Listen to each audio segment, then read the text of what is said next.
Ahora presentamos, con un alto contenido para la más exigente teleaudiencia, nuestro acostumbrado comentario editorial, en la voz de Ramón de Luna. Es mucho lo que hay que hacer. Es el título del comentario editorial de hoy y tiene que ver con esto de la apertura presencial de los alumnos y docentes en las escuelas para el próximo año escolar.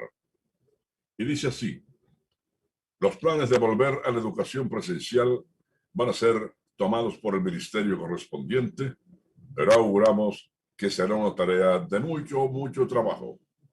Esto así, por el pésimo estado en que deben hallarse los edificios escolares después de tanto tiempo de no ser utilizados, por la falta de pintura y la mugre en sentido general, inclusive muchos de reciente construcción.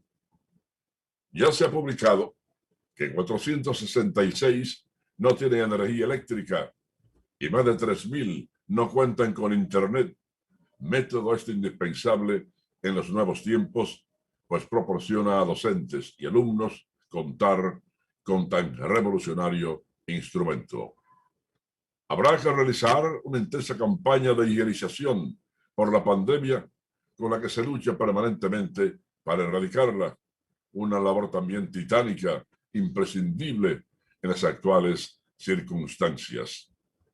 No nos explicamos qué tantos planteles se encuentran hoy en día sin energía eléctrica, sobre todo aquellos de reciente construcción, lo que ofrece la idea de que fueron recibidos sin terminar y de que no hubo antes de la entrega de esas obras la concebida fiscalización para determinar, ver la calidad de los materiales utilizados y si fueron levantadas de acuerdo a los planos.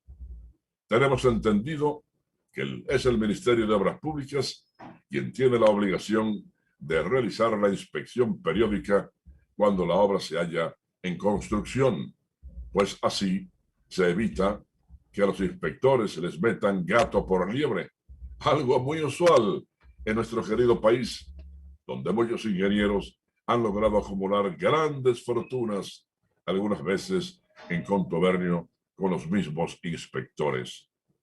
Hay que vigilar que los materiales sean de óptima calidad, buena pintura, instalaciones sanitarias para hembras y varones, canchas deportivas y salones de clases amplios y confortables. Esto lo decimos porque ojalá no hayan escuelas sin baños, como una vez publicó un diario de circulación nacional que los maestros y alumnos estaban obligados a realizar sus necesidades en un monte cercano. Ojalá que el próximo año escolar pueda iniciarse sin que nada de lo que aquí decimos sea ya un problema. Mucho es lo que del presupuesto nacional se destina para la educación, algo más de un 4% hoy en día.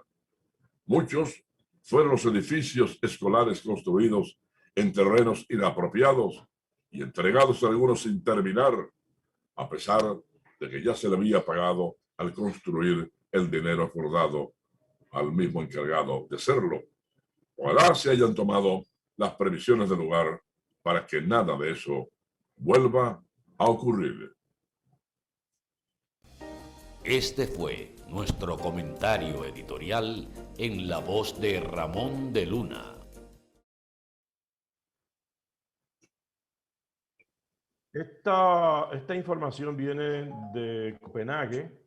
Dice que una de cada 10 personas afectadas por la COVID-19 presenta síntomas 12 semanas después de haber superado la infección. Lo reveló este jueves la Oficina Europea de la Organización Mundial de la Salud, que instó a considerar el denominado COVID persistente como una prioridad para las autoridades sanitarias.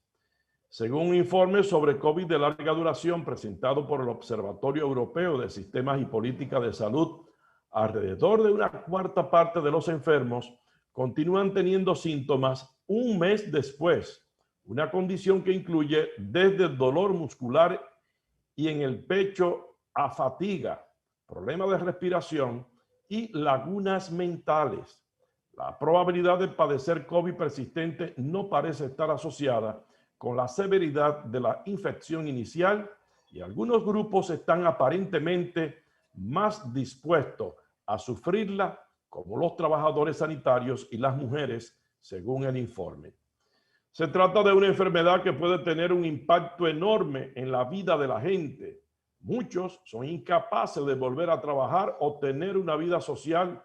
Muchos han descrito cómo afecta a su salud mental, sobre todo porque su evolución varía a menudo, señaló en rueda de prensa Martin McKee, uno de los autores del informe. La OMS defendió la necesidad de un enfoque multidisciplinario para evaluar y gestionar este tipo de COVID, desarrollar nuevos tratamientos, fomentar la investigación e impulsar medidas destinadas a proteger los derechos laborales y sociales de los trabajadores de la salud. Bueno, amigos, yo recomiendo un comentario que publica hoy el diario Listín Diario, muy interesante, que habla sobre las negociaciones que pueden haberse estado haciendo de gobierno a gobierno entre dominicano y haitiano. El Listín Diario publica este comentario tan interesante, en donde dice que más allá de la atención a la seguridad en el cordón fronterizo, el gobierno dominicano, en una combinación duplo de diplomacia y acción cautelosa de sus fuerzas de seguridad, tiene bien centrada la atención y avanza en sus gestiones ante las autoridades haitianas para conseguir la liberación de 2 técnicos de cine dominicano secuestrados en el país vecino.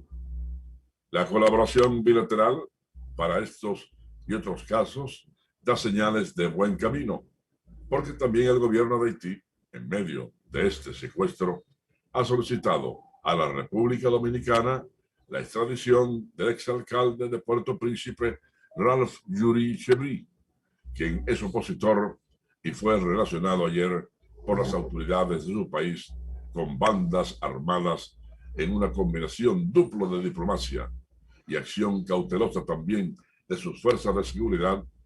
Tiene bien entrada la atención y avanza en sus gestiones ante las autoridades haitianas para conseguir la liberación de 2 técnicos de ese cine dominicano. La colaboración bilateral para estos y otros casos da señales de buen camino. Las autoridades haitianas pidieron colaboración técnica a las dominicanas y vamos a ver en qué va a consistir esa petición, si va a ser con envío de tropas, que lo dudo mucho, quizás sea con armamento que no tienen los haitianos, pero no creo que vayan a enviar tropas al vecino país. No, eso es muy delicado, aunque el gobierno haitiano lo autorice. Eso puede ser un detonante para una reacción mayor contra el gobierno haitiano. Eso es complicado. Muy complicado. Mire, usted por lo visto tenía razón con lo de Mella. Me dice el historiador Robert Espinal que sí, que fue en la Guerra de Independencia. Sí. El 30 de marzo. Exacto. Bueno, el gobierno dominicano está haciendo todo el esfuerzo en todas las áreas para atraer a nuestros ciudadanos con salud y bien.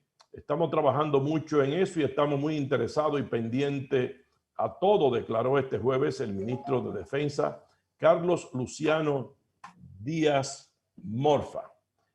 El ministro añadió que no hay nada nuevo en torno al caso, pero aseguró que las autoridades dominicanas están muy empeñadas en resolverlo para que los 2 jóvenes secuestrados en Haití regresen a su patria sanos y salvos. Los hermanos Antonio Campuzano Félix y Michael Enrique, de 34 y 27 años respectivamente, permanecen cautivos junto al haitiano Junior Albert Augusma por desaprensivos haitianos que piden $2 millones para liberarlos. Los 3 fueron interceptados y raptados el pasado sábado cuando realizaban trabajos cinematográficos en Haití. Aquí habla de 34 y 27 años, entonces no son mellizos como se estaba diciendo. Bueno, no son mellizos. Hay 2 economistas, amigos, en Estados Unidos que han hecho un análisis conjunto de por qué hay países pobres y países ricos en América Latina. Le voy a leer lo que dice esta noticia sobre esta opinión de ambos. En su libro ¿Por qué fracasan las naciones?, 12 reconocidos economistas contemporáneos analizaron las razones que llevan a unos países a hacerse ricos y a otros a permanecer en la pobreza. ¿Hay una receta para salir del desarrollo?, se preguntan ellos, y se contestan a la vez. Daron Acemoglu, del Instituto Tecnológico de Massachusetts, y James Robinson, profesor de la Universidad de Harvard, intentaron dar respuesta a esta pregunta alejándose de la extendida tesis que apunta a factores culturales, geográficos o educativos como origen de la brecha entre ricos y pobres. Tras analizar grandes bases de datos estadísticos e históricos, el libro proponía que la causa de las diferencias en el bienestar de los ciudadanos empezaban antes. La brecha comienza, dicen ellos, en la formación de las instituciones que en cada país sucedió en un momento distinto y determinaron la senda del desarrollo de cada sociedad.